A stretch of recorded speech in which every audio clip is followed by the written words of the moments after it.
Hello students, आज हम लोग क्लास 9 लाइफ साइंस चैप्टर 3 जीवन के जैव पराक्रम के बारे में पढ़ने जा रहे हैं। इस चैप्टर में जैव पराक्रम, जीवन के जैव पराक्रम से हम क्या समझते हैं। जैव से समझ में आता है जीवन, और पराक्रम मतलब ऐसी सभी क्रियाएं जिनको करने के लिए शरीर को ऊर्जा मिलती है, टूटी फूटी कोशिकाओं की मरम्मत होती है, उन सभी क्रियाओं को हम जैव पराक्रम कह सकते हैं। जैसे उदाहरण के लिए श्वसन, पोषण, सर्जन,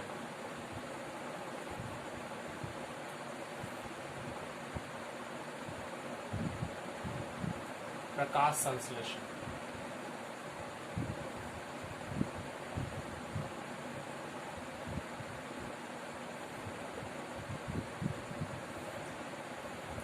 इन सभी क्रियाओं को हम लोग जैव पराक्रम कहते हैं। इनमें प्रकाश संश्लेषण की क्रिया जो है वो पौधों में होने वाली क्रिया है, जिससे कि पौधे अपना भोजन स्वयं बनाते हैं। इस विधि को हम लोग डिटेल्स में पढ़ने जा रहे हैं। प्रकाश संश्लेषण। प्रकाश संश्लेषण क्या है? प्रकाश संश्लेषण एक ऐसी क्रिया है जिसके द्वारा पौधे अपना भोजन स्वयं बनाते हैं। अपना भोजन स्वयं बनाने के लिए पौधों को किन किन चीज़ों की आवश्यकता होती है, उस बारे में हम लोग पढ़ेंगे। सबसे पहला, पौधों को जो ज़रूरत होती है वो है सूर्य का प्रकाश। बिना सूर्य के प्रकाश के प्रकाश संश्लेषण की क्रिया नहीं हो सकती है। दूसरा, chlorophyll.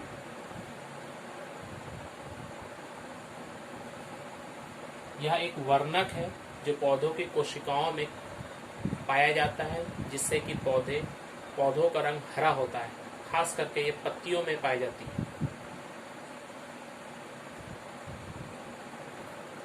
CO2 carbon dioxide. CO2 वायुमंडल से ग्रहण की जाती है। जल या H2O, जल पौधों के जड़ों द्वारा मिट्टी से शोषित की जाती है। इन चारों को प्रकाश संश्लेषण के घटक कहा जाता है। घटक।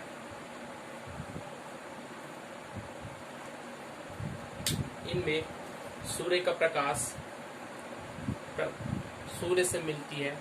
क्लोरोफिल पौधों के पत्तियों में पाया जाता है।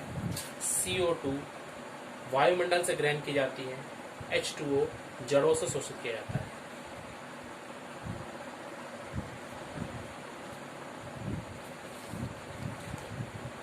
प्रकाश संश्लेषण की क्रिया को इस समीकरण से बता सकते हैं।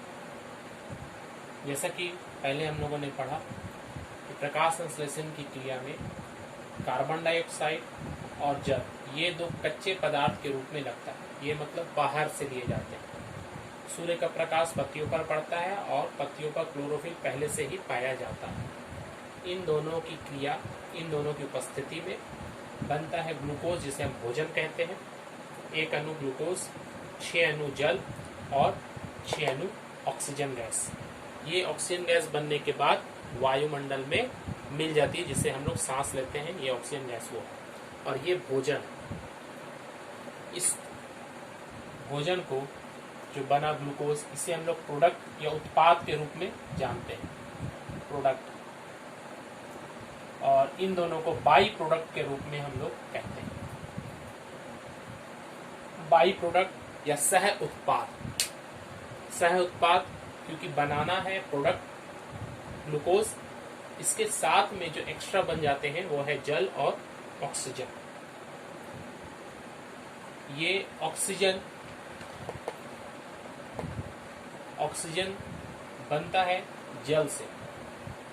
उसको हम लोग डिटेल्स में और पढ़ने जाएंगे। और ये ग्लूकोज, इसके कार्बन और ऑक्सीजन परमाणु आते हैं इस कार्बन डाइऑक्साइड से।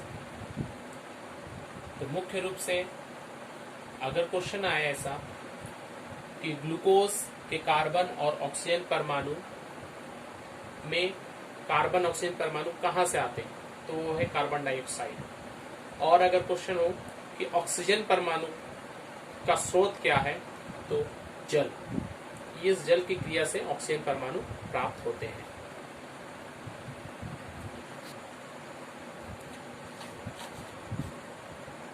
प्रकाश संश्लेषण की क्रिया किस प्रकार की क्रिया है?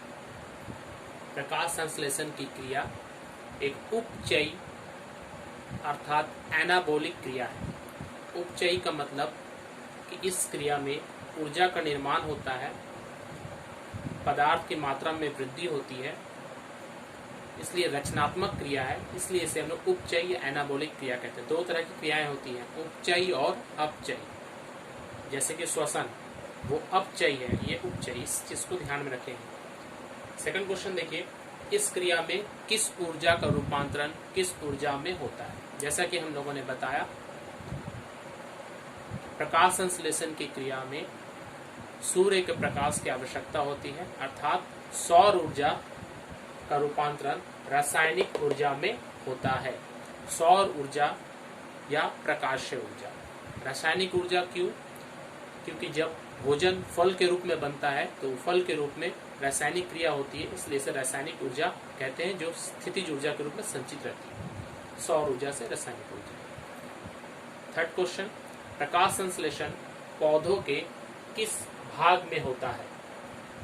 ऐसे तो पौधों के सभी हरे भागों में प्रकाश संश्लेषण की क्रिया होती है, खास करके पत्तियों के मेसोफिल उत्तक में।